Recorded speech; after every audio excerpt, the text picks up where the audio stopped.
Today, I would like to introduce you to a technique which makes error analysis easier for you. In this video, I will discuss two techniques.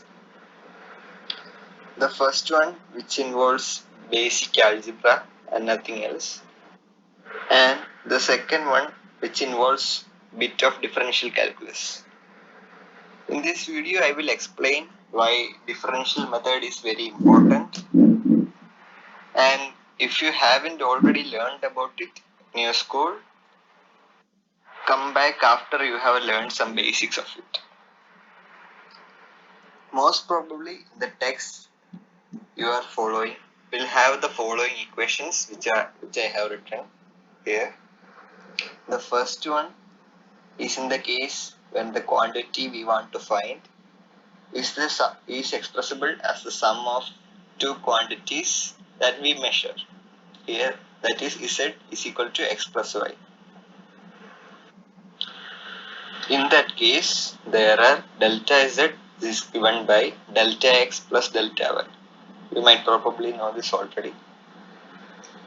And in the case when Z is expressed as the product Z is equal to XY, then the ratio of the errors are given by delta Z by Z equal delta X by X plus delta Y by Y.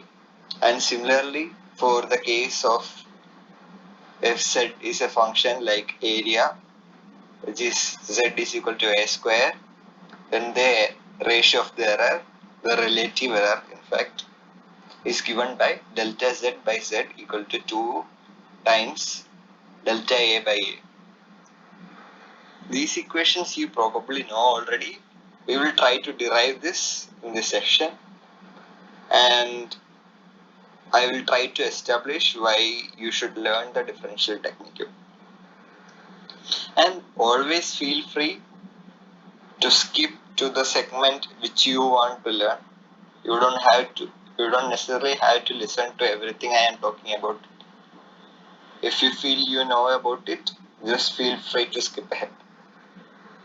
Okay, now this I have already told you. We will try to do it in two different ways. The first one is the normal algebraic method.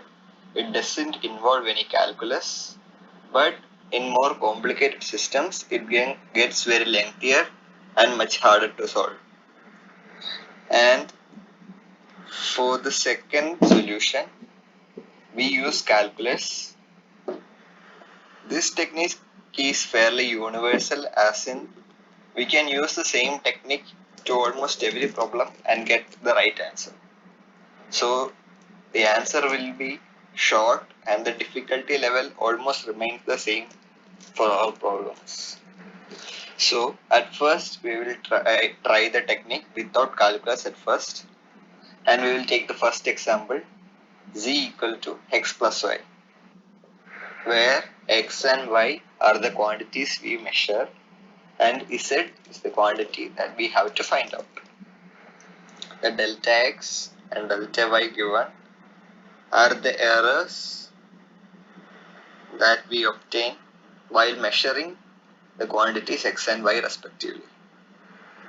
So if we take x dash and y dash as the quantities which includes the error, that is x dash equal to x plus delta x, and similarly for y and z, then we get the equation given below, that is z plus delta z equal to x plus delta x plus y plus delta y. If you rearrange, we get this x plus y plus delta x plus delta y, which is equal to z plus delta z. We already know that x plus y is z. So what the term remaining we will get delta z equal to delta x plus delta y. We get it fairly simply. We will move on to the next one. This next case is of the form z equal to xy, which can be an example of area of a rectangle where x and y are the sides, length of the sides, and z is the area of the rectangle. So as in the previous case, we consider the error, and if you write down the equation, we get z plus delta z as the product of x plus delta z, x and y plus delta y. And when we open the brackets, we get z plus delta z as xy plus x delta y plus y delta x plus delta x delta y. Here the error should be very less. So delta x delta y term will be very less compared to all other terms in the equation. So we can neglect that time. So if you take the remaining terms and divide them by xy, which is equal to z, which is assumption, which is the equation we started with, we get the following equation, which is z by xy plus delta z by xy equal to 1, which is xy by xy plus delta y by y plus delta x by x.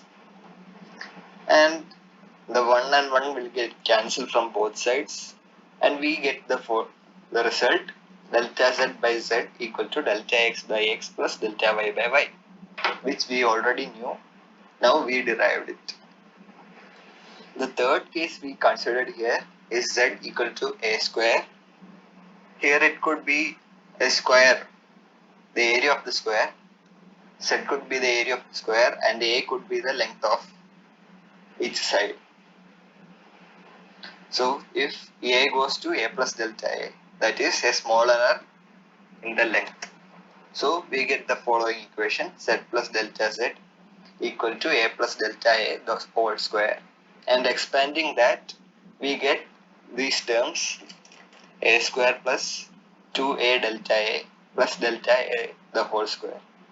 And by the previous reasoning which we gave about to delta x delta y, we will get the same delta a the whole square term could be neglected, and then again as previous, dividing the whole term by z, which is equivalently a square, we will get delta z by z equal to 2 delta a by a, which we started with. So far the algebraic method looks very simple, but it will face a lot of difficulties if these functions were more complicated, like sines or cosines or logarithms, etc. So that's why we are trying to go the calculus method. Yeah, now we move on to the next method, which involves calculus. So I hope you all have learned calculus. I will introduce you something called partial derivatives. Usually when we study the calculus first, we use a single variable. We usually represent y as a function of x. Yeah, that's how calculus we learn, that is the univariable calculus. Now, when the function is dependent on more than one variable, we will have to use the multivariable calculus, and the differentiation involving multiple variables, we deal with partial derivatives. We will see what it is. Let's take a function f, which is a function of x, y and z. Then if we move to an arbitrary direction, we will have to find what is the amount of change that occurs to f. So in that case, we will separately add the changes which the function suffers due to each of its variable. That is, for example, if we move in the x direction, say an amount dx, the change in the function is given by del f by del x into dx, right? And we sum all these three components. That is, the total change in the function f, that is df, is given by del f by del x into dx plus del f by del y into dy plus del f by del z into dz. And while taking this derivative, one important thing to note is that if we consider the term del f by del x, then we take y and z as constant. So if the function f is given by xy, then while we take del f by del x, we consider y as a constant. So it will be del f by del x can be written as y into del x by del x, which will give you y itself. So we will go on to the technique we are supposed to study. So we take the first case, which is given by z equal to x plus y. Here we can consider z as the function of x and y. Therefore, the small change in x, which is delta x, can be written as del f by del x into delta x plus del f by del y into delta y. Here, the function x plus y, the partial derivative with x. As we already told that while taking partial derivative with x, we should keep y as a constant. Therefore, its derivative will be 0, and therefore del f by del x will give you just 1. And similarly, del f by del y, we will get the derivative of y itself, that is 1. So we will get del z equal to del x plus del y. It might look hard at first, but it will be very easy once you get the hang of it. We move on to the second case, that is z equal to xy. The equation is the same as below, same as we used earlier, that is delta z is given by del f by del x into delta x plus del f by del y into delta y. Here we said that while taking partial derivative with x, y should be kept constant. Therefore, the partial derivative of xy will be y into